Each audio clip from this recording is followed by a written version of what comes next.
cukup mending maju aja. Kecuali yang memang membutuhkan bersandar. Kalau yang perlu ilmu persandaran enggak apa-apa. Bismillahirrahmanirrahim. Assalamualaikum warahmatullahi wabarakatuh. Alhamdulillah.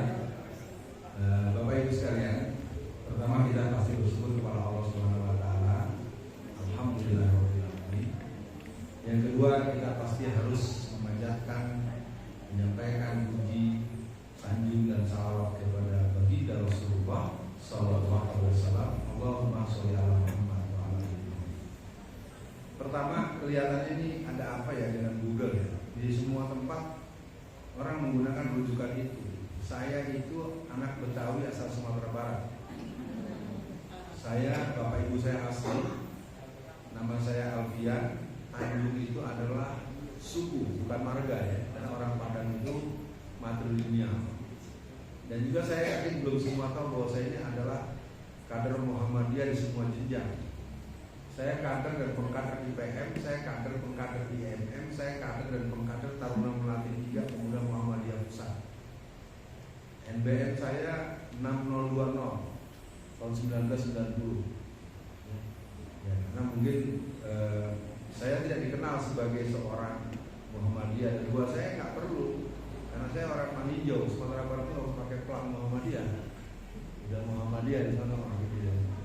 Jadi bentar lagi buat dari pemandu acara, bapak nggak salah, yang salah Google.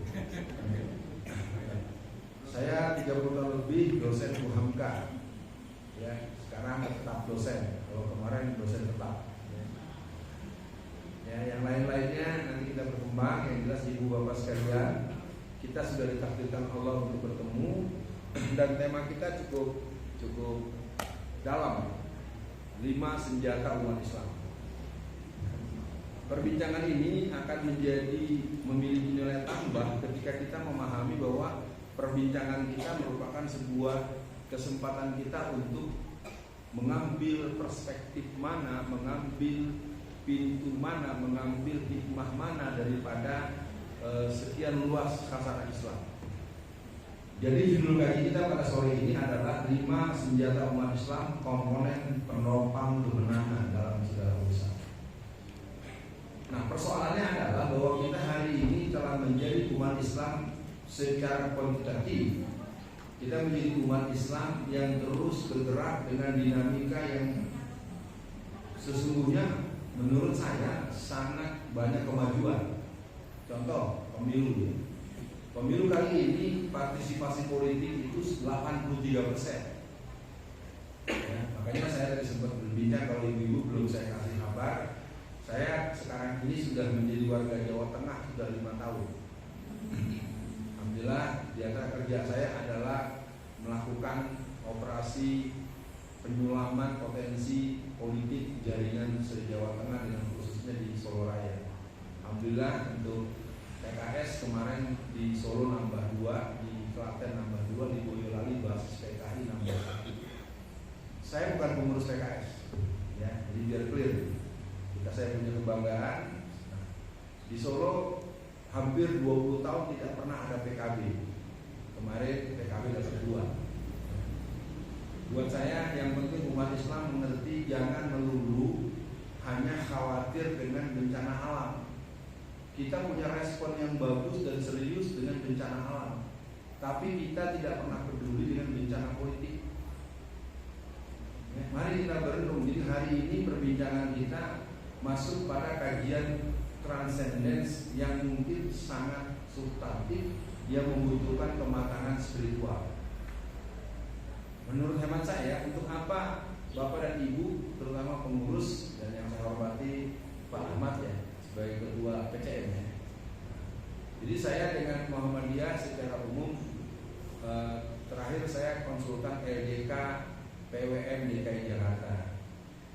Utama tahun 47 saya diminta untuk menjadi anggota Majelis Tabligh oleh Prof. Dr. Samsul. Dr. Samsul minta saya, tapi PP mencoret nama saya. Jadi yang salah bukan saya, yang minta yang salah. Kenapa orang yang tidak disukai diminta? Tidak perlu dibahas karena memang Muhammadiyah adalah sebuah kelembagaan yang unik dan banyak kebaikannya lebih banyak daripada hal-hal yang mungkin perlu dibenahi. Kita mulai saja supaya waktu kita 1 jam cukup dan saya tidak mendengar apakah ada ruang untuk dialog. Mungkin dialog menjadi perlu atau tidak tergantung selesainya pengajian kita, terdengar azan maghrib atau belum. Kan gitu ya Pak Dua ya. Buat apa mau terus udah azan? Kalah. Mau balik yang paling kondang juga kalah kalau udah azan maghrib. Ibu andaikan di sini yang ceramah Ustadz Abdul Somad. Abdul Somad ceramah terus sampai 15 menit setelah azan maghrib. Ibu mau dengerin apa buru-buru ngambil takjil? Nah, itu Abdul Somadnya kalah sama azan maghrib. Ya. Jokowi yang bisa dikalahkan sama azan maghrib. Coba Jokowi memberikan sambutan di sini, lalu terdengar azan maghrib, apa? Kabur, gitu. Mana kabur? Ya, kalau belum kabur, gitu. Ya, azan maghrib itu adalah azan yang membuat orang berani seluruh dunia. Siapapun akan diterjang kalau azan maghrib, tidak ada yang bakal dengar. Ada Pak Haidar Nasir sebagai ketua umum PP Muhammadiyah. Betul nggak betul? Pak Haidar Nasir ceramah terus azan maghrib lagi jalan nih. Terus ceramah sampai 15 menit. Kira-kira jamaah warga Muhammadiyah milih cari makan buka puasa, milih ngambil takjil atau dengerin ceramah? Nah, ya. Artinya ini tentu tidak untuk dikonfrontasi dalam bentuk saya sedang menyerang, tidak. Jadi hari ini perbincangan kita tentang 5 senjata umat Islam. Judulnya mungkin agak bombastis, tetapi kalau kita masuk di bagian poin 1 sampai poin ke-5, kita akan menemukan satu wilayah yang sebetulnya selama ini tidak kita pakai. Poin pertama adalah, senjata pertama adalah keimanan dan ketakwaan. Tidak terpahamkan bahwa iman itu adalah nilai transcendence yang nilainya sangat dalam. Al-Quran banyak menyebut tentang iman, tentang ciri orang beriman, dan poin-poin orang yang beriman dan tanda-tanda orang beriman. Dalam surat Al-Anfal ayat 2 dan sampai 4, innamal mu'minuna allazina idza dzukirallahu wajilat qulubuhum wa idza tuliyat 'alaihim ayatuhu zadathum imana wa 'ala rabbihim yatawakkalun. Orang-orang yang beriman itu ialah orang yang bergetar hatinya apabila disebut nama Allah, dan orang-orang yang bertambah imannya apabila dibacakan ayat-ayat Allah. Kita sudah berapa umur kita hari ini? Ayat Allah yang mana yang sering tidak kita perhatikan? Bapak-bapak lebih banyak dari ibu-ibu, ini biasanya yang agak kurang lazim. Di mana-mana saya ngisi pengajian dari Aceh sampai Ternate sampai Ambon, biasanya pengajian yang paling banyak tuh ibu-ibu. Ada yang langsung bela, ibu-ibu pada masak. Dengeran gua mas saya. Enggak apa, saya kan tidak menyalahkan, saya menunjukkan fakta. Hari ini zaman bapak-bapak lebih banyak daripada ibu-ibu, kan betul kan? Saya kan bukan nyalahin, saya bukan menyalahkan ibu-ibu, memberitahu. Biasanya kalau di pengajian yang paling ramai itu ibu-ibu. Kan betul juga pendapat saya. Betul apa betul? Memang begitu, sekarang ibu-ibu masih sedikit nggak apa-apa. Jadi keimanan ini adalah bagian yang ternyata kalau istilah Zainul MZ, iman itu sering disimpan dalam laci dan simpan dalam kamar. Di rumah beriman, di masjid beriman, sampai kantor korupsi lagi. Di rumah beriman, di rumah cium tangan suami, sampai kantor selingkuh. Ibu jangan marah dengan saya. Majalah Kartini, tahu Kartini? Majalah Kartini itu adalah sebuah majalah kelompok menengah atas, kelompok orang sekolah lah. Dan tirasnya menembus ratusan ribu waktu masa-masa belum ada media online. Sekitar tahun 80-90-an, majalah Kartini itu menyelenggarakan riset terhadap perilaku perempuan, wanita-wanita yang karier, yang kerja. Apa hasil penelitian majalah Kartini?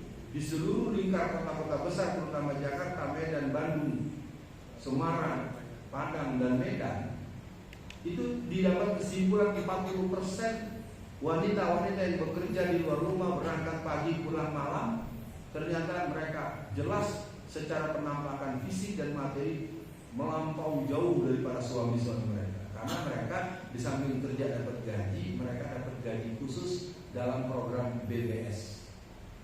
Bukan BBS siang, bobok siang bareng dengan suami mereka. Ibu jangan bilang saya ngomong jorok, ibu jangan bilang saya ngomong cabul. Silakan periksa. Wanita-wanita dalam pengalaman saya, karena saya besar di Jakarta, saya anak Petamburan dan sana. Dulu sekitar tahun 80-an, 90-an, saya baru punya ada kendaraan tahun 2006. Sampai menjelang tahun 2004-2005, saya masih naik taksi. Sopir taksi itu adalah guru pasca sarjana saya. Sopir taksi adalah sumber berita yang detail tentang apa, siapa, kenapa. Ustaz, tahu nggak? Ibu itu pakai jilbab. Pakai jilbab itu ntar kalau sudah pulang nanti akan lapor sama suaminya, katanya belum padahal check-in di hotel. Ini ibu-ibu jangan marah loh mas. Ibu-ibu harus tahu kehidupan dunia modern ini meniscayakan hal-hal yang di luar dugaan. Termasuk bapak-bapak, ibu-ibu, dan ibu-ibu. Ustaz tahu nggak? Suami saya itu suami yang paling setia. Ibu-ibu tuh, wanita itu saya kasih rahasia ya bu. Perempuan itu kalau sudah dirayu, dimanja, sama dipuji, itu otaknya nggak jalan. Ya.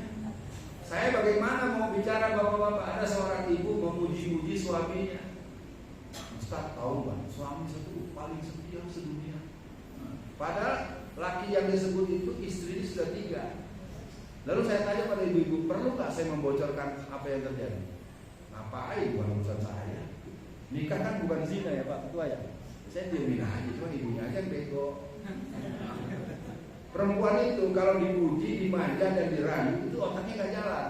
Makanya ibu-ibu kalau ada suami berlebih-lebihan, memuji-muji berlebih-lebihan, ngasih uang belanja nambahnya banyak terus, ibu belum menyelidiki.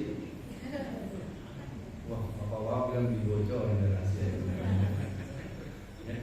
Saya tidak dalam kondisi mendramatisasi. Inilah pembicaraan kita hari ini. Jadi keimanan dan ketakwaan itu dia punya terminologi yang kehilangan nilai. Karena dalam teori eksistensi, ketika sesuatu sering diulang, sekarang kehilangan rasa. Kamu udah sholat, sudah. Masa anak rajin sholat suka membentak orang tua? Kan gitu Ustaz. Hakimis sholat, inna sholata tanha anil fahsya'i wal munkar. Saya adalah orang yang mungkin termasuk generasi jadul, walaupun mungkin ibu Ustaz masih muda, ya masih muda. 7 baru 6. Bagaimana dulu sejak zaman SMP, SMA, sejak saya aktif di PII, saya mulai banyak mengisi pengkaderan di PM. Saya adalah orang yang paling boleh dibilang bersyukur, saya semua urusan pergerakan saya ikut, kecuali Syiah, enggak lah, NDI, enggak lah, Ahmadiyah, enggak lah. Kalau NU saya ikut karena saya kan P3. Iya, saya di P3. Walaupun saya angkatan muda Muhammadiyah, saya P3. Jadi saya di pesantren mana yang saya belum pernah ngisi pembekalan, baik pembekalan politik maupun pembekalan peta keumatan. Oke, jadi yang pertama itu kita paham, senjata yang dibangun itu senjata keimanan dan ketakwaan. Kita berpuasa hari ini, ya ayyuhallazina amanu kutiba alaikumusiyam kama kutiba alal ladzina min qablikum la'allakum tattaqun. Sekarang ibu-ibu, bapak-bapak, dekat masjid ini ada pasar apa namanya? Pasar Negi. Ibu, kalau belum percaya sama omongan saya, besok pagi ibu agak siang dikit jam 8 atau jam ibu keliling pasar. Ibu akan ketemu banyak laki-laki makan siang-siang di pasar. Kalau perempuan bisa bilang dia sedang mensu, kita susah. Laki-laki kan gak ada mensu. Ini saya katakan adalah kalau memang puasa itu mendidik pada ketakwaan, kan mestinya ngerti. Sekarang saya tanya bapak-bapak kapan boleh tidak sholat? Jawaban kapan? Kalau sudah mati. Apa bapak tersinggung saya ngomong begitu? Kan betul. Halo bapak-bapak semua, kapan anda boleh tidak sholat? Kalau mati. Kalau anda masih hidup nggak ada alasan anda nggak sholat. Kalau perempuan walaupun berbohong bisa bilang lagi mens. Maaf ibu, saya bilang berbohong. Saya 30 tahun lebih jadi dosen Tuhan. Mahasiswi saya itu, saya kan di kelas itu seperti orang tua. Walaupun ngajar saya suka ngabsen sholat. Kamu sholat di mana? Jam berapa sholat subuh? 5:30 Pak. Itu mah bukan sholat suruh, itu mah bukan sholat subuh. Apa jawabnya? Kamu kenapa? Saya lagi mens Pak. tanggal 1 mens, tanggal 8 mens, tanggal 22 mens, tanggal 30 mens. Nah, kalau begitu saya bilang, besok kamu ke rumah sakit ya. Terus terang ya, dalam pengalaman saya mengajar di perguruan kita, perguruan mama, banyak dulu perempuan yang tidak sholat. Dalam kehidupan sehari-hari ada orang memandang sholat itu tidak penting. Sekarang bapak-bapak saya tanya, di masyarakat kita ada nggak orang yang kita kenal dia memang muslim, tapi sepanjang Anda mengenal dia lebih tidak sering tidak sholat daripada sholat. Ada nggak orang yang seperti itu? Sama dengan ibu jilbab. Ibu ada nggak yang masih punya anak SMA perempuan, yang mahasiswi yang belum berjilbab? Ibu hati-hati bapak. Ulukum rohi wa ulukum mas'ulun anhu. Wanita yang tidak berjilbab berarti menutup auratnya diabaikan. Menutup aurat diabaikan sama juga tidak sholat. Karena perintah menutup aurat dalam Quran kan Surat An-Nur ayat 30 dan 31, Surat Al-Ahzab ayat 59. Apa kata Rasulullah? Wahai para wanita, barang siapa engkau yang memamerkan auratnya kepada bukan muhrimnya, nanti di hari akhirat Allah tugaskan malaikat penjaga neraka untuk meneteskan timah mendidih di bagian aurat yang diubah. Masih ada nggak ibu-ibu kadang-kadang sembarangan tempat uban buka aja? Saya kadang-kadang bingung, padahal kita kan memang namanya di perjalanan. Boy hati-hati, bapak-bapak juga. Oh yang dicontoh gitu ada anak siapa tuh? Anak ahli tafsir yang nggak pakai jilbab. Jangan nyebut nama, bukan pasal. Oke ya, jadi ini kalau dibahas ini satu saja bisa sampai maghrib. Jadi keimanan dan ketakwaan itu harus dipahami. Iman itu nilai transenden yang formulanya akan berujung pada action. Ketika Rasul bersabda, al-haya'u minal iman, malu itu sebagai daripada iman. Jadi kalau kita sudah mengerti hakikat malu, bagaimana mungkin orang datang diundang jagong, diundang kondangan kalau bahasa Betawinya, kebetulan di hotel, lalu bisa makan sambil diri, tangan kiri sambil ngobrol. Masih ada nggak kalau orang diundang jagong di hotel makannya diri? Banyak, termasuk saya. Bukan gua, saya. Saya malu. Satu hari saya ketemu dengan mubalighah terkenal, jilbabnya apa? Ustaz, nanti saya tidak bilang itu dosa. Makan berdiri tangan kiri sambil ngomong depan umum. Bagaimana pendapat Anda? Iya. Dan terkenal jangan tanya namanya apa pun. Nah, itu tadi. Karena sudah hilang yang namanya haya, al-haya minal iman, malu. Ya. Artinya kalau kita bicara senjata yang pertama adalah keimanan dan ketakwaan, kita bisa tarik dalam surat Al-Mu'minun ayat 1 sampai 11 itu jelas. Qad aflahal mu'minun allazina hum fi salatihim khashi'un wallazina hum 'anil lahwi mu'ridun. Jadi orang yang beriman itu dia akan terpancarkan dari sholatnya yang khusyuk dan tumaninah. Orang yang beriman itu juga kalau dikembalikan sama diri sendiri ngeri juga. Ustaz, saya ceramahnya diterusin enggak ya? Karena jadi jangan-jangan ciri itu tidak ada pada diri saya. Yang kedua, ketakwaan itu poin pertama. Takwa itu bukan semata-mata dibacakan di hari upacara. Kami adalah rakyat Indonesia yang bertakwa. Takwa itu hanya buat orang Islam. Gak usah pakai eufemisme. Yang lain juga bertakwa.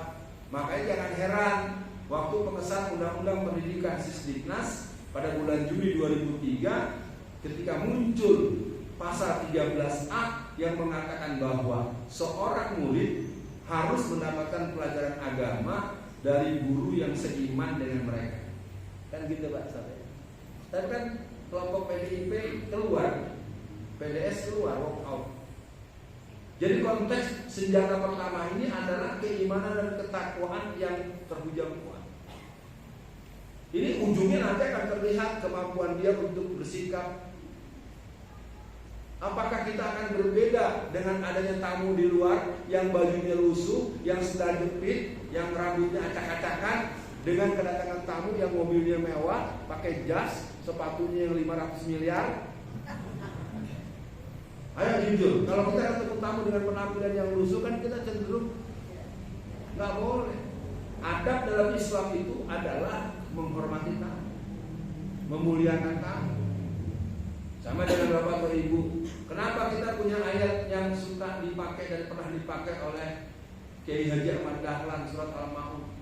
Tapi kita kadang-kadang tanpa sengaja mendidik anak kita untuk tidak hormat dan tidak berpikir positif untuk orang miskin.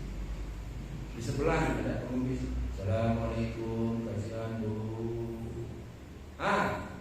Karena masih di tetangga sebelah, ibu-ibu bilang, ayo tutup gordennya, tutup gordennya.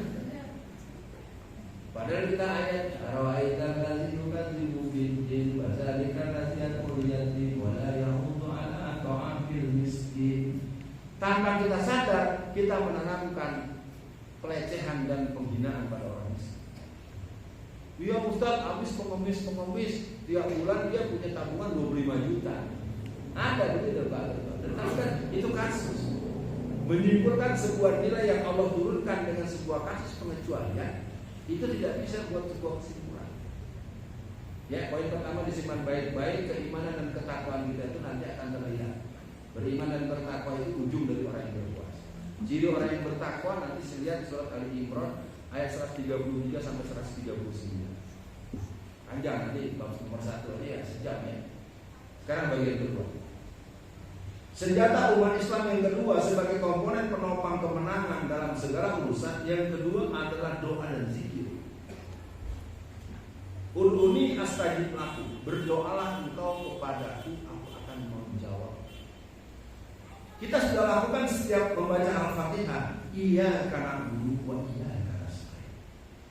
Kepadamu lah ya Allah aku memperhambakan diri, dan kepadamu lah ya Allah aku mohon pertolongan. Formulanya adalah mari kita lakukan permohonan itu setiap saat.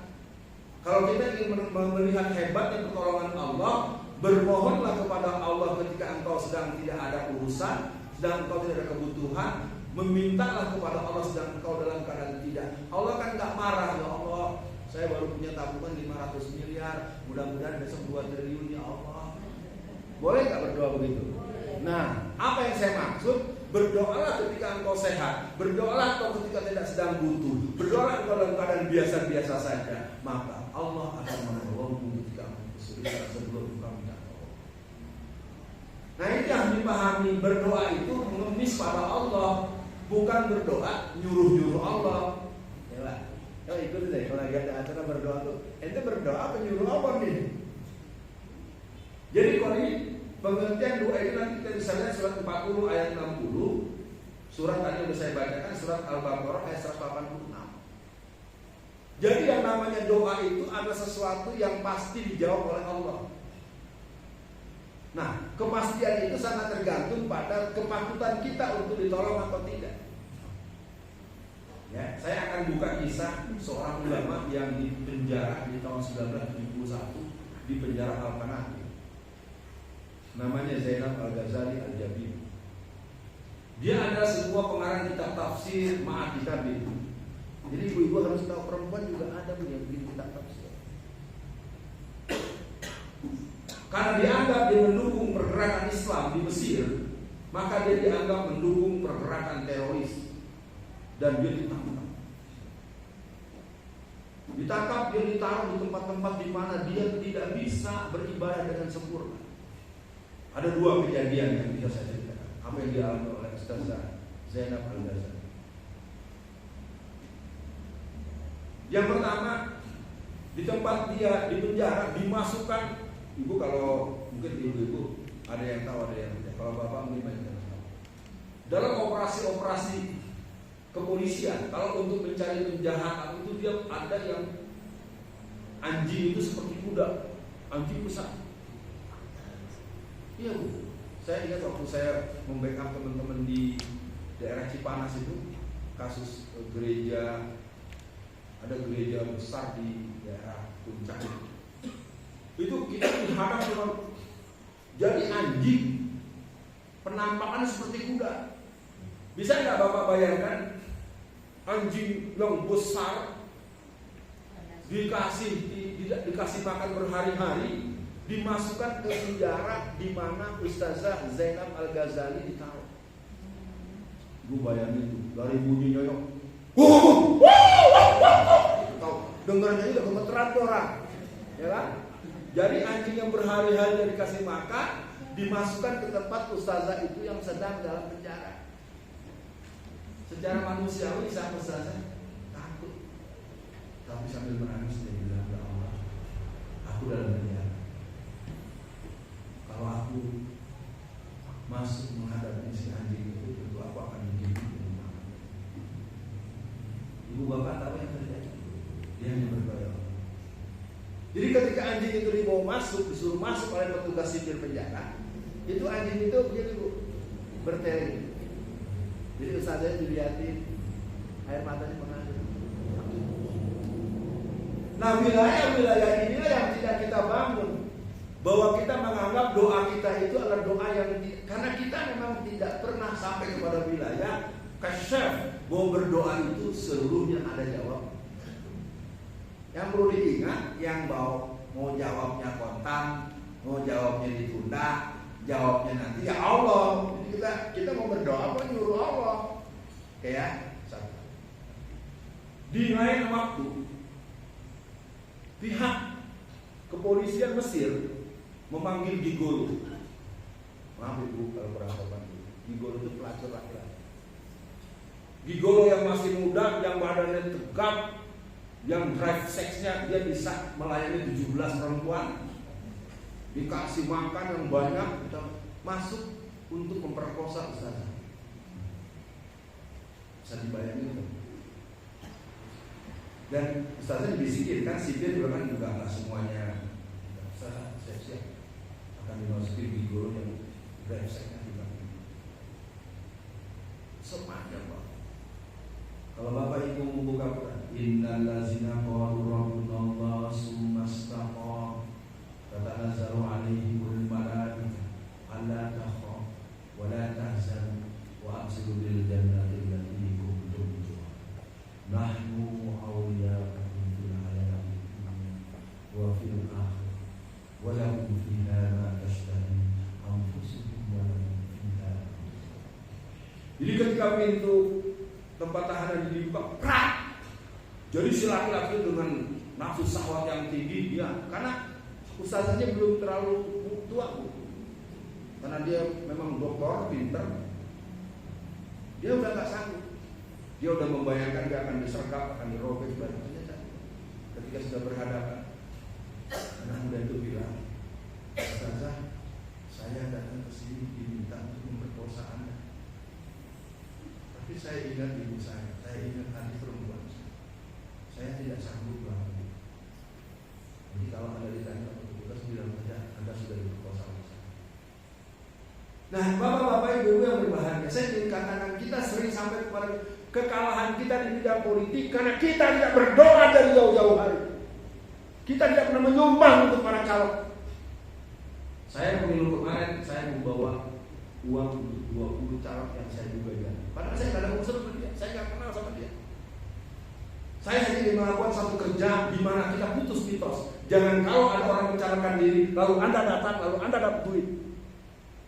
Begitu kan udah biasa masyarakat kalau main ke rumah caleg pulang dapat duit kan atau dapat bingkisan.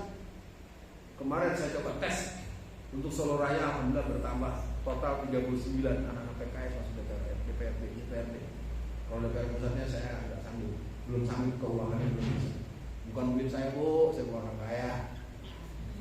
Saya ingin memutus mitos. Kita tuh kalau selama ini mengapa calon kita kalah terus? Karena kita cuma pengen menang, tapi nggak ngapa-ngapain.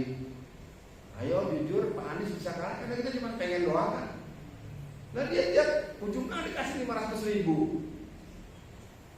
Oke, saya tidak ingin berjauhan dalam konteks politik, tapi konteksnya doa dan zikir itu punya pengaruh besar.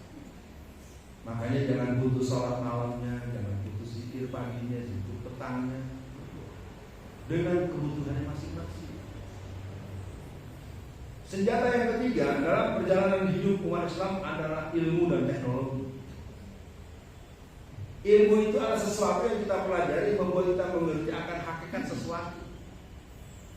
Kita sholat, mengertikah kita akan ilmu tentang sholat? Mau mendalam silakan ikuti Wakil Ketua Majelis Tabligh Muhammadiyah Ustaz Adi Hidayat. Kenapa kita berdoa? Kenapa doa kita tidak terjawab? Dibaca. Jadi ilmu itu segala urusan kehidupan ada ilmunya. Bagaimana membangun relasi, bagaimana membangun kemenangan politik. Saya untuk ini punya pengalaman yang harus perlu saya benahi atau untuk menghadapi pemilu pilkada nanti tanggal 27 November. Kami dengan teman-teman di Gerdu Raya ini sedang punya kesiapan kepanitiaan pendidikan politik tanggal 9 bulan Mei 2024 di Magelang. Ya. Ibu nanti kalau memang mau khusus ibu-ibunya saja, nanti tanggal 23 bulan Mei tahun 2024 di Semarang. 23 Mei itu hari ulang tahun PKI yang ke-104. Nah, yang ketiga mari kita mulai. Ilmu adalah sesuatu yang kita pelajari membuat kita mengerti tentang hakikat sesuatu. Ibu-ibu ini pakai jilbab. Sekarang maaf ya, saya nggak mau nengok-nengok. Ibu-ibu pakai kaos kaki nggak? Yang pakai dengan yang tidak, masih ada yang nggak pakai. Kenapa nggak pakai? Menutup aurat itu seluruh anggota tubuh kecuali muka dan tapak tangan. Itu ilmunya. Jangan dibilang saya, jangan-jangan Ustaz ini PKS nih ya. Nggak ada hubungan dengan PKS. Bapak punya istri jalan-jalan di kemana-mana pakai jilbab, tapi tangannya ini kasih aurat. Kenapa nggak pakai manset?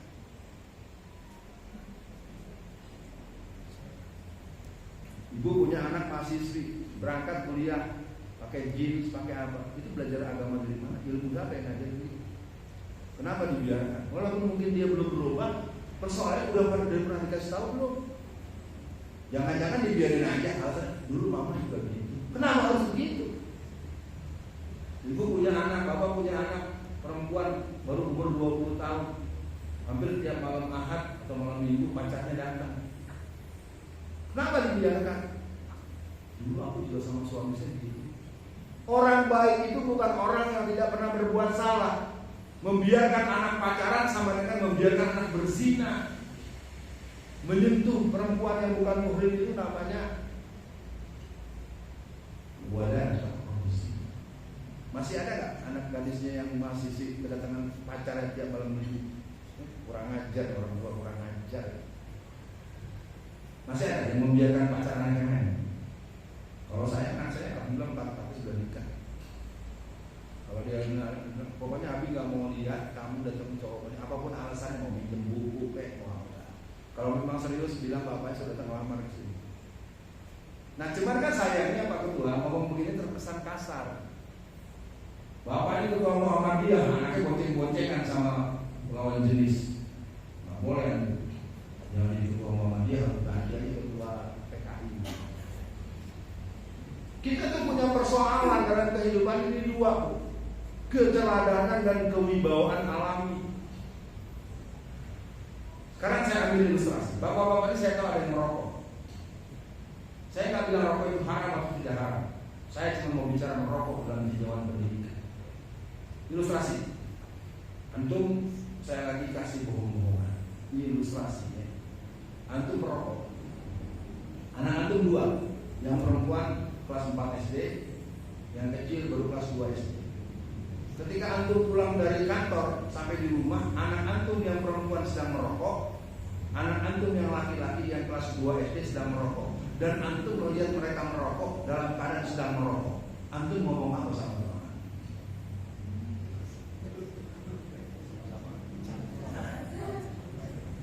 Saya tidak bergurau.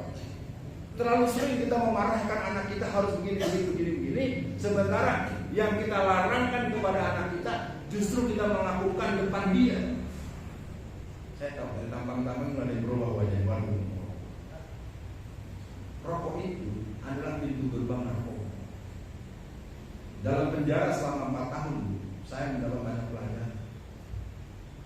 Jadi kedatangan narkoba di Indonesia setiap tahun itu 250 ton. Ton loh, Bu. Padahal yang namanya konsumsi narkoba itu miligram.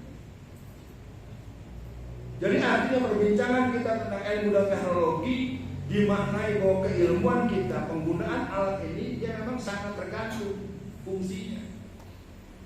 Teknologi, apalagi nanti ada otak buatan, bahasa ini. Pokoknya indah ya. Kenapa mesti geger? Yang paling bikin otak itu dahsyat itu adalah Quran. Atau kita sekarang dapat pengelompokan, ada remaja milenial, generasi Z, generasi Y, generasi Z, itu ada ngikutin punya orang.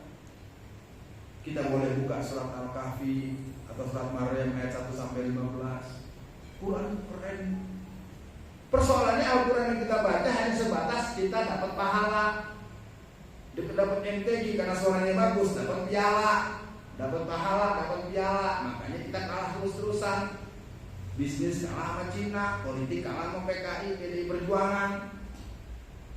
Ya karena kita gak pernah berjuang di bidang politik. Kalau umat Islam itu, kalau dia mau berjuang bidang apapun, dia tanya sholat. Inna sholati wa nusuki wa mahyaya wa mamati lillahi rabbil alamin. Sholatku, hidup dan matiku demi Allah. Partainya sekuler. Bagaimana ceritanya orang Islam milih partai yang tidak sama dengan akidahnya? Ustaz, tapi ini urusan dunia. Oh iya, Ustaz. Jadi senjata yang ketiga itu ilmu dalam artian yang sesuai dengan bidangnya masing-masing. Jadi ketika kita punya Habibie membuat pesawat CN-2350 dan itu sudah dipesan di Afrika hampir 300 unit. Habibie memimpin Indonesia cuma 517 hari. Kurs dolar yang 17.500 dibawa kemampuan operasi kontra moneter dan proses penataan ekonomi nasional jadi 6.500. Sekarang Anda menikmati betul jadi pengikut Jokowisme. Pengikut Jokowisme. Ini bapak-bapak ini Jokowisme. Ya buktinya 10 tahun. Sama saya juga terpaksa lah. Suka kasus itu kan Presiden Indonesia. Sekarang anak Samsul yang mau jadi wapres ya. Orang hamil suruh minum asam sulfat biar hancur tuh. Nggak belajar ilmu dan teknologi. Jadi senjata yang ketiga ini senjata yang mulai kita lihat. Yang namanya tank Merkava itu harganya 152 miliar. Oleh pasukan Hizbul Al-Qassam di Gaza itu dihancurkan hanya oleh peluncur roket yang harganya 5 juta. Kalau dilempar dari jauh dia punya sensor.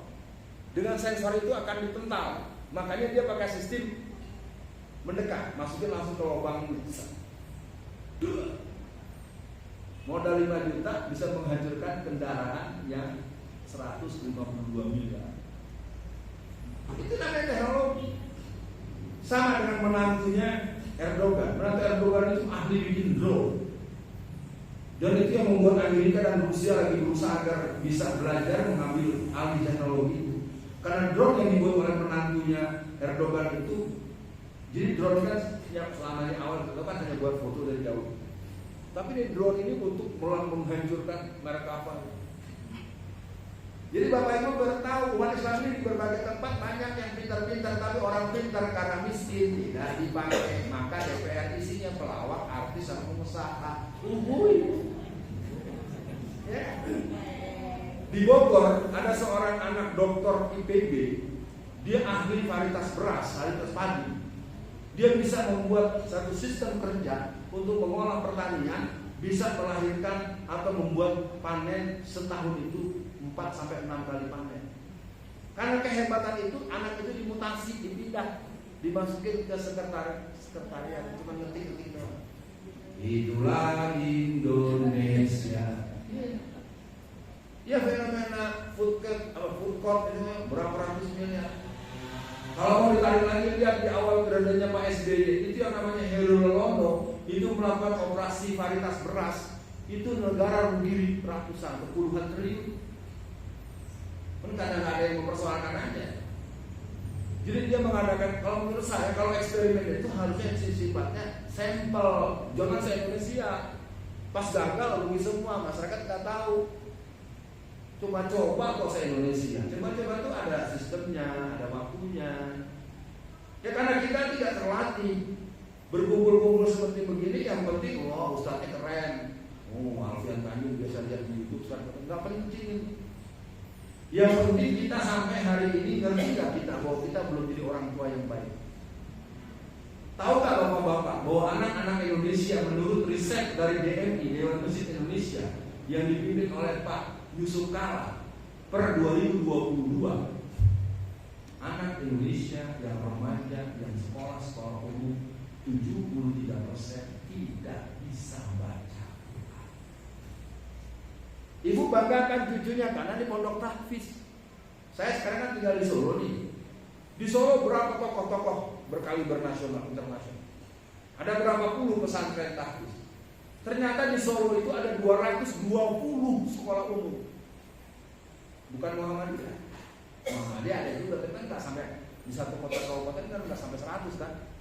Ya kali ada kalau 2 atau 3. Dan anak-anak itu anak Islam. Siapa yang ngajarin mereka baca Quran?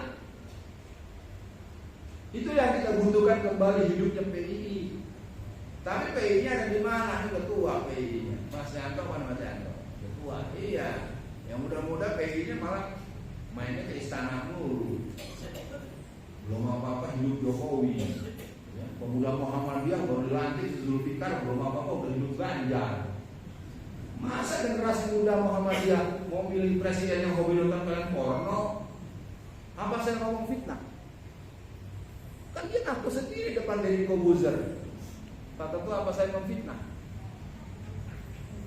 Keterlaluan Zulfikar itu ketua pemuda Muhammadiyah baru dilantik udah mengadakan konferensi pers bahwa kami akan memilih Ganjar. 10 bulan yang lalu itu Pak, coba bayangin.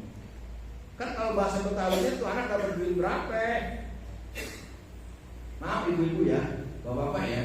Saya ingin mengatakan, orang sering mengatakan anak muda, remaja dan mahasiswa itu idealis, ternyata tidak bisa lulus. Saya ingat satu waktu di sebuah kampus, saya nggak sebut nama, mengundang seorang menteri. Menterinya tidak bisa datang mengutus narasumber pengganti, tapi profesor doktor bidang itu. Profesor doktor saya pikir nggak ada masalah buat kita biasa. Ternyata panitia itu Pak Ketua menyiapkan dana 10 juta untuk honor narasumber. Ibu tahu nggak? Si profesor itu mungkin karena dia banyak kegiatannya, pemasukan yang banyak, uang itu ditolak. Bisa nggak ibu bapak bayangkan? Uang 10 juta di amplop itu diserbu oleh panitia sampai amplopnya pecah. Uang ini berhamburan. Saya ngelihat aja Pak, mau nangis. Mahasiswa.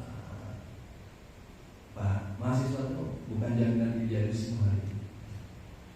Kenapa di zaman Jokowi, di zaman Pak tidak ada demo sama sekali mahasiswa? Di zaman Pak SBY. Karena mereka dikumpulkan di Pulau Bali. Pimpinan BEMSI atau BEMNAS itu diundang, satu orang itu oleh si Alfian Malarang itu dikasih 10 juta satu orang. Punya anak mahasiswa? Siapa yang punya mahasiswa? Kasih duit 10 juta kira-kira tuh anak mereka bayar. Bukan buat bayaran, buat jajan. Ibu suka ngasih jajan anak mahasiswa 10 juta. Jadi sekarang pelumpuhan itu jangan. Jadi kalau kondisinya ada anak muda, lu jangan soal idealisnya. Idealis itu kuncinya kepada wasfaqomah tadi. Hanya orang yang mengikatkan diri, yang mengiltizamkan diri kepada Allah sajalah yang akan berkhidmat kepada Islam dan membela Islam. Tahun 80-an ada orang namanya Amir bin Siregar, tentara. Dia ketua PWM DKI. Oleh Panglima Kodam ditanya, Pak Amir, Anda mau pilih mana? Jadi ketua Muhammadiyah atau jadi tentara? Kalau dia bilang, saya mundur dari tentara dan saya pimpin Muhammadiyah. Nah kalau kita cari sekarang generasi, ini acara seperti begini, lihat saja nggak ada yang remaja. Ya bapak, ibu boleh bilang Anda, apa alasannya libur? Libur di mana libur? Kerja, bikin PR. Ya, ibu main ini kan? Tidur.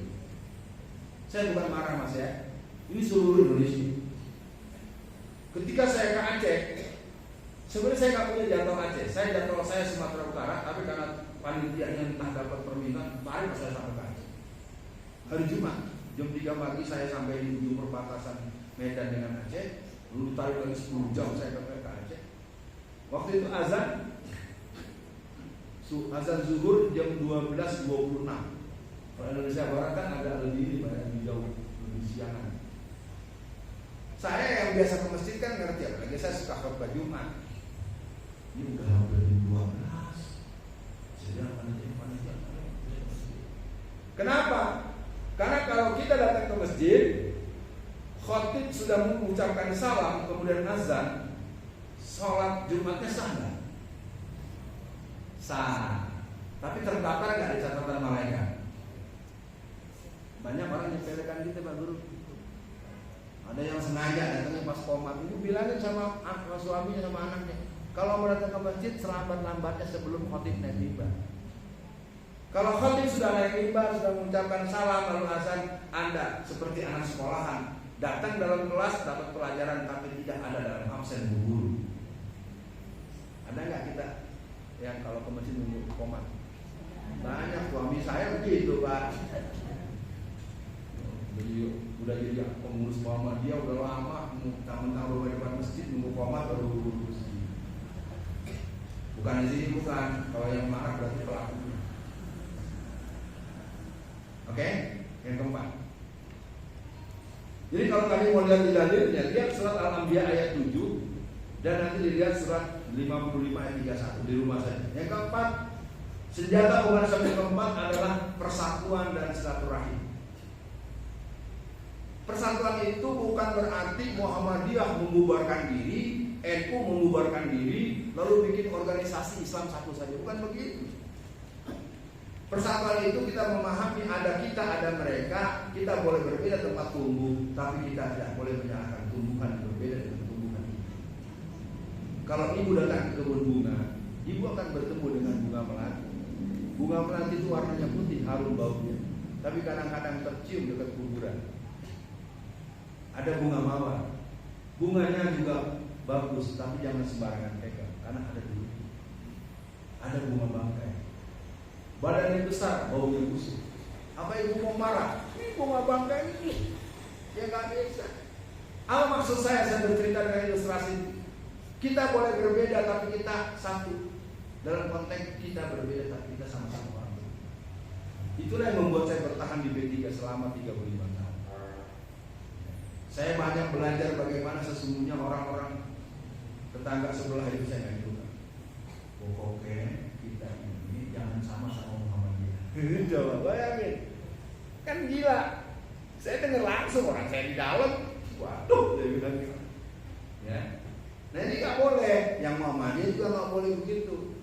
Karena dulu tahun 70-an dekat rumah saya di Tangerang itu, kan kalau kita tradisi sholat Idul Fitri kita pakai tongkat, Pak. Jadi satu orang di kampung di Tangerang itu tongkatnya dilempar. Menurut saya kan nggak usah dilempar, taruh aja kayak gini dilempar. Akhirnya orang-orang itu didendam sampai sekarang udah hampir 50 tahun, 50 tahun. Ya artinya walaupun mungkin dia tidak cocok kan juga bukan dosa. Itu kan ceritanya zaman Rasulullah bertelekan tongkat karena setelah Jumatan langsung perang. Makanya sekarang kalau mau begitu artinya disandang AK-47 atau SIG baru, keren. Jadi bertongkat itu karena mereka selesai Jumatan kemungkinan mereka akan berkumpul di barisan perang. Sekarang zamannya pakai senjata-senjata, ini makanya masih pakai tongkat. Yang salah tongkatnya kok orang ini. Nah, jadi yang keempat, persatuan dan silaturahim. Maka untuk sampai kepada sebuah persatuan, kesatuan hati, kebersamaan, syarat yang pertama adalah kita harus sampai pada kesadaran, kebersihan. Ala inna jasad mudghah wa ma saluhan jasad kulluhu wa ma fasada jasad kulluhu ala waqti. Dalam diri manusia itu ada segumpal daging. Apabila daging itu baik, maka baiklah yang keluar dari wajah ibu. Bisa lagi kesal sama orang, pasti wajah ibu. Tapi kalau ibu senang kan, senang lihat, aduh, sering lihat di YouTube sekarang ada di sini, kan gitu. Pak, jagalah hati, jangan kau kotori. Jagalah hati,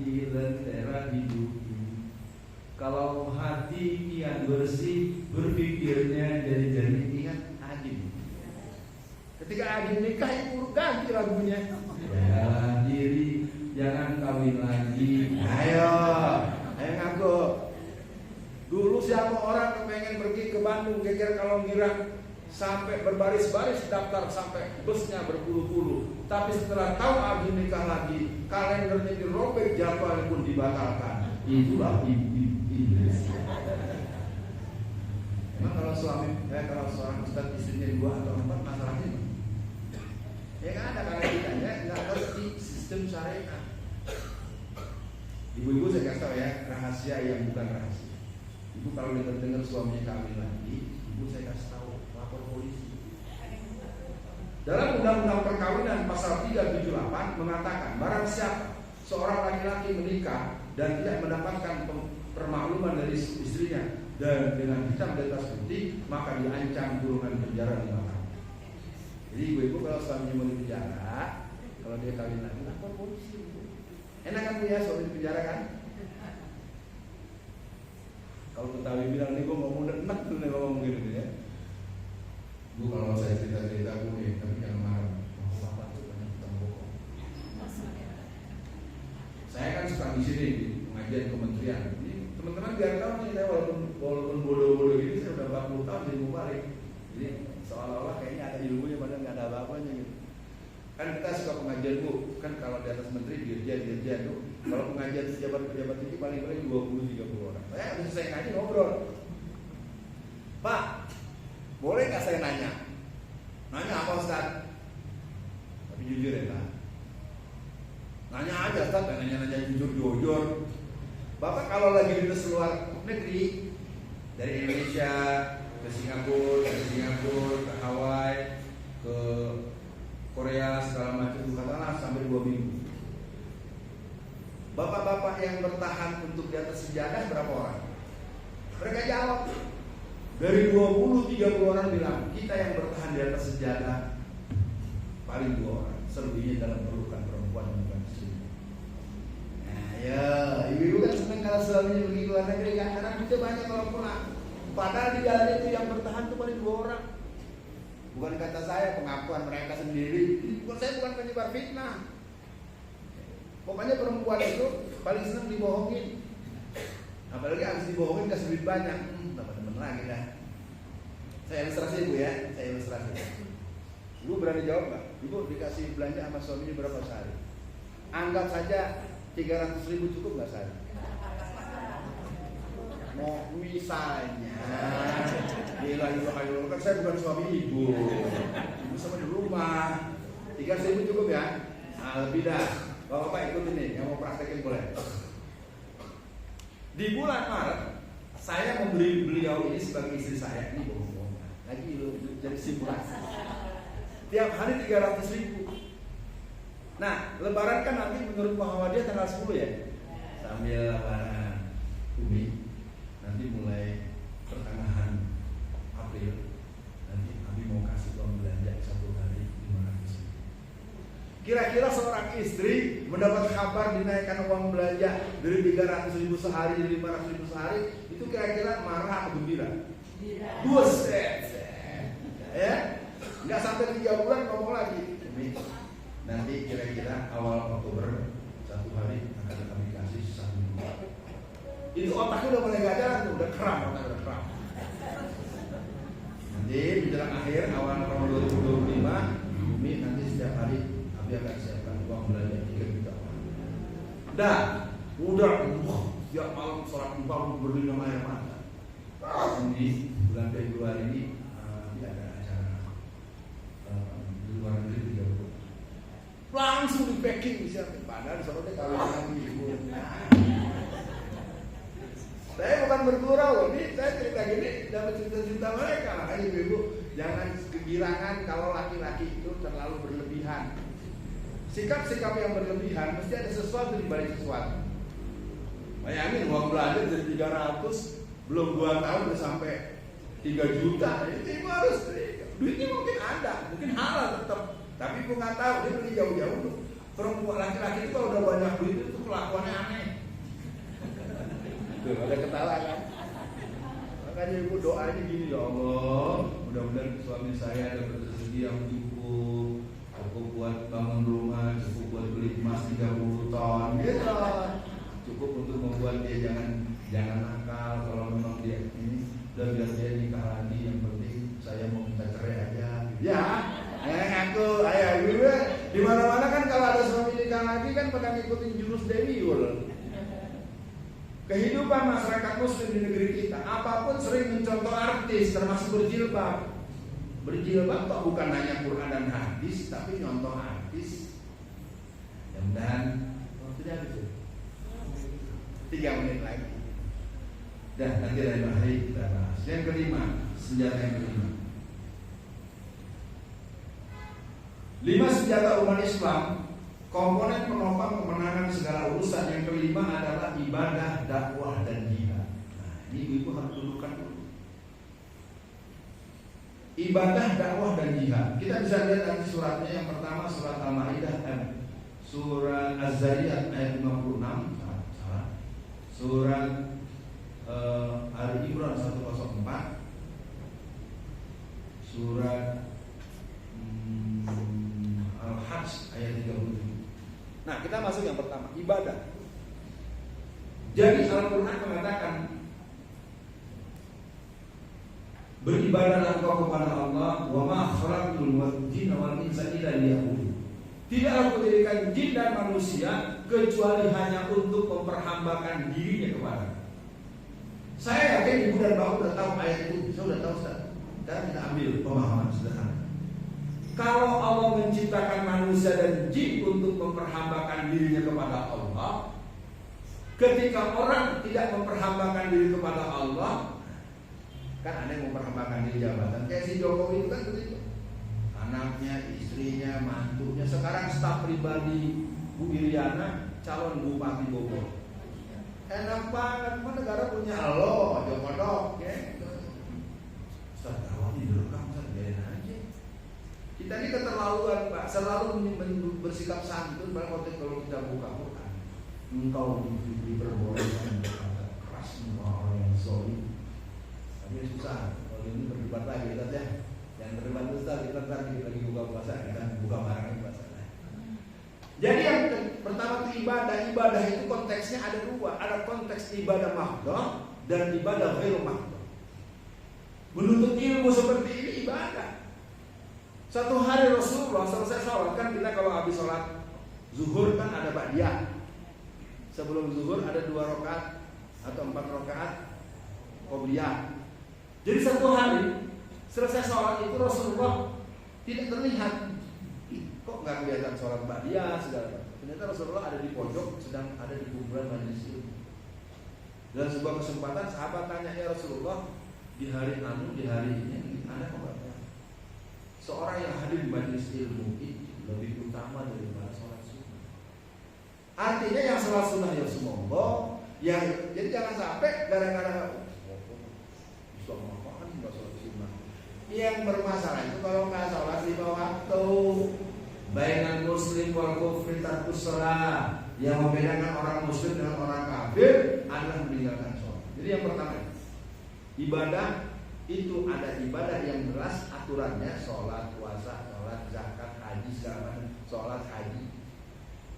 Yang lain apa? Berpolitik juga ibadah. Itu kesalahan kita. Kita menganggap berpolitik itu permainan dunia. Jadi kita boleh ikut partai apa saja, nggak bisa.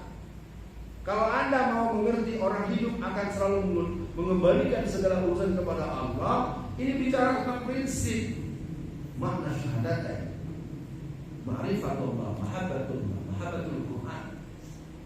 Jadi konsepsi-konsepsi dasar tentang Allah, allazina aman asyaddu hubban lillah, orang yang beriman amat sangat cintanya kepada Allah. Kita amat sangat mencintai Allah. Lalu mungkinkah kita melakukan perbuatan yang kalau diteruskan Allah tidak ridho dengan itu? Ya Ustaz, kan demokrasi pemilu juga Allah nggak ridho. Saya kasih pilihan bapak-bapak, mau pakai pola Taliban atau pola Erdogan? Biar ngerti nih, jangan buru-buru marah dulu. Ini kita yang Erdogan nggak mampu, yang Taliban siap-siap ditangkap, siap-siap ditembak di jalan. Kan kalau pola Taliban kan bersenjata, Pilih mana? Pakai sementara ini pakai Erdogan, pola Erdogan atau pola Taliban? Silakan pilih, masing-masing pilihan ada resikonya. Mudah-mudahan ngerti ya Pak ya. Ini saya lagi ngajarin agar kita ke depan pun ini tetap pengajian belakang insya Allah ustadznya, ustadz A, ustadz semua kita senang. Masing-masing guru-guru kita tuh punya spesifikasi. Tapi ingat saya ini bukan ustadz PKI. Sorry ya. Ya, saya memang menekuni gerakan komunis PKI dan PKI sekarang muncul dengan nama Jokowisme. Jokowisme itu adalah personifikasi paham ateis komunis minus Paul Ali. Dan Anda sekarang sedang dipimpin oleh yang berhaluan komunis. Asik ya? Dan kita telah dikalahkan. Kenapa? Karena kita kalau dengar bencana alam buru-buru nyumbang uang, nyumbang beras, mie instan, selimut gitu kan? Ibu pernah kasih berapa uang sama caleg yang jadi di sini? Berapa pikiran? Jadi ketika saya datang ke rumah caleg fulan, saya kasih uang. Enggak banyak sih, sekitar 5-20 juta. Ini bingung Pak. Ini kok orang datang ngasih duit? Bukan duit saya Bu, duit yang punya duit. Saya nggak punya duit, saya cuma ngasih tahu, ngasih kuda doang. Kita harus memutus mitos. Mudah-mudahan dengan cerita saya sekarang, mari kita berpikir siapa nanti akan dimunculkan sebagai bupati atau wali kota di daerah kita. Mari kita berpikir untuk membantu dia sampai jadi. Kalau pakai rumus Gus Baha, silakan. Rumus Gus Baha dipakai juga sama artis. Kalah kita, banyakkan dia duitnya. Ya. Oke, persis jam 5:30. Tidak ada mekanisme tanya jawab ya. Oh, aja ini berapa? Udah, bapak-bapak, ibu-ibu, kalau bahas dakwah, bahas jihad nanti keren, kita bisa bahas macam-macam nanti aja. Saya nggak memandang sore ini, nggak usah tanya jawab, kita berdoa saja ya. Kita berdoa aja, kalau tanya jawab itu banyak sumbernya Pak ya. Buka aja di internetnya banyak macam-macam. Kita berdoa mudah-mudahan dengan berdoa bersama keluarga besar di masjid ini, termasuk pengurus Muhammadiyah. Kan kalau mau saya bilang semuanya warga Muhammadiyah kan juga enggak apa ya, bahwa ada pengurus Muhammadiyah saya juga Muhammadiyah. Mau saya keluarin nggak Pak? Katanya saya. Oke, ibu saya ketua Asia ya, segala macam, dan saya memang keluarga besar. Bapak Ibu yang berbahagia, maafkan kalau yang kurang berkenan, mari kita sama-sama bermunajat kepada Allah Subhanahu Wa Taala. Paling tidak proses doa kita menjadi lebih positif untuk kebersamaan kita. Memang bukan sebuah keharusan, tapi minimal bagian daripada kebersamaan kita dengan negeri kita yang semakin hancur ini. Auzubillahiminasyaitonirrajim. Bismillahirrahmanirrahim. Asyhadu an la ilaha illallah wa asyhadu anna Muhammadan abduhu wa rasuluh. Allahumma sholli ala Muhammad wa ala ali Muhammad. Allahumma inna nas'aluka salamatan fid din wa ziyadatan fil ilmi wa barakatan fil rizqi wa tawbatan qabla al-maut wa maghfiratan ba'da al-maut. Allahumma hawwin alaina fi sakaratil maut wa najatan minan nar wal afwa ila hisab. Rabbana zalamna anfusana wa illam taghfir lana wa tarhamna lanakunanna minal khasirin. Ya Allah, tak terasa seperti waktu Ramadan terasa. Jadikan kami semua mengerti bahwa kami belum tentu akan berjumpa dengan Ramadan tahun depan. Untuk itu dengan yang tersisa 20 hari yang kurang lebih ke depan, berikan kepada kami kesempatan untuk sholat dengan tertib dan khusyuk dan tumaninah. Berikan kesempatan pada kami ya Allah untuk berderma dan bersedekah yang pahalanya 70 sampai 700 kali lipat di luar bulan Ramadan. Ya Allah, majlis-majlis ilmu seperti ini hampir secara nasional tidak disukai dan tidak didatangi oleh generasi muda yang usianya 17 sampai 25 tahun. Dalam doa ini kami mohon, berikanlah jiwa-jiwa anak-anak kami sebagaimana jiwa Muhammad Al-Fatih yang di usia 22 tahun dia bisa mengambil alih kekuasaan kerajaan sejarah Islam Konstantinopel, dan hari ini Hagia Sophia telah berubah kembali menjadi masjid Islam di Istanbul. Ya Allah, sejak ini kami bermohon padamu agar negeri kami yang sedang dalam keadaan hancur-hancuran seperti ini, berikanlah kekuatan tim hukum Bapak Anies Rashid Baswedan untuk bisa berdebat dan berhujah dengan benar di Mahkamah Konstitusi. Kalau tetap dikalahkan juga, berikan kepada kami optimisme bahwa tanggal 27 November 2020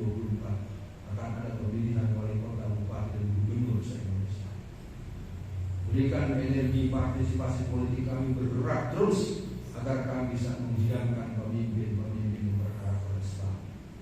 Karena bukan hanya lewat partai, secara independen pun aturan yang ada membolehkan dipilihnya pemimpin-pemimpin yang kami inginkan. Ya Allah, jadikan senja ini kami mengerti bahwa kami sesungguhnya mengalami situasi seperti ini bukan karena kesalahan orang lain. Karena kami memang sudah jangka lama tidak peduli dengan urusan politik. Kami tidak membangun kekuatan politik dengan merebut posisi ketua RT dan RW di seluruh negeri.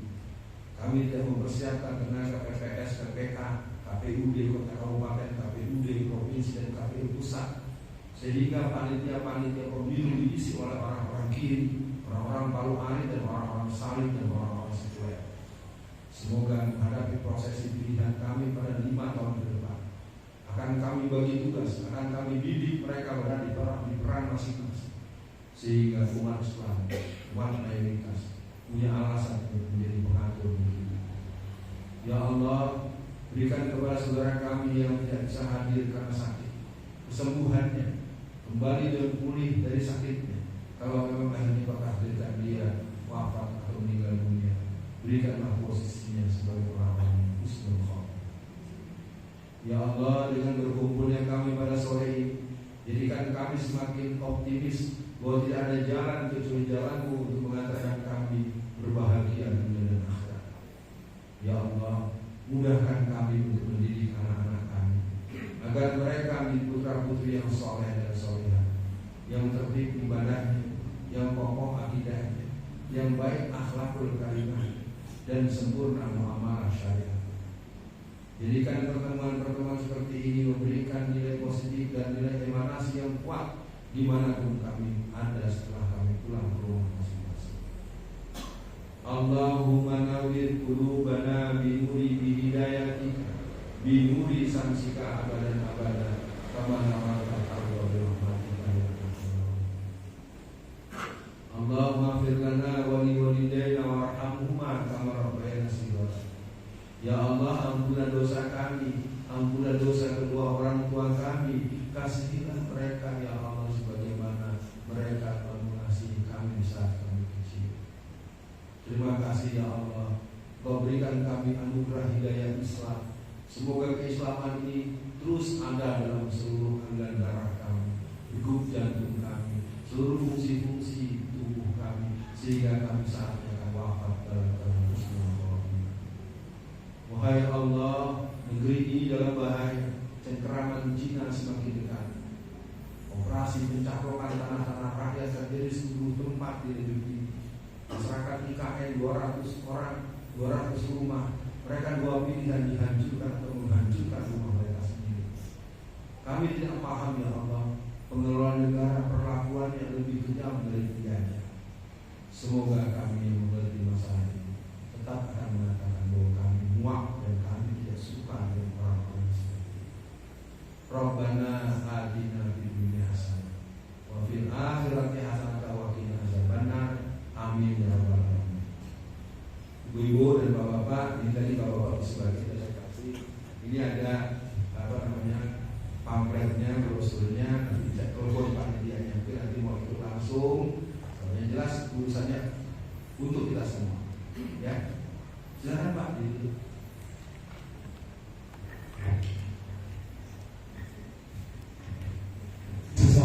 Terima kasih Ustaz atas tausiah pada sore hari ini. Tentunya sangat mendalam sekali apa yang disampaikan oleh beliau. Tadi beliau menyampaikan dengan tema bagaimana senjata umat Islam menuju kemenangan. Ada beberapa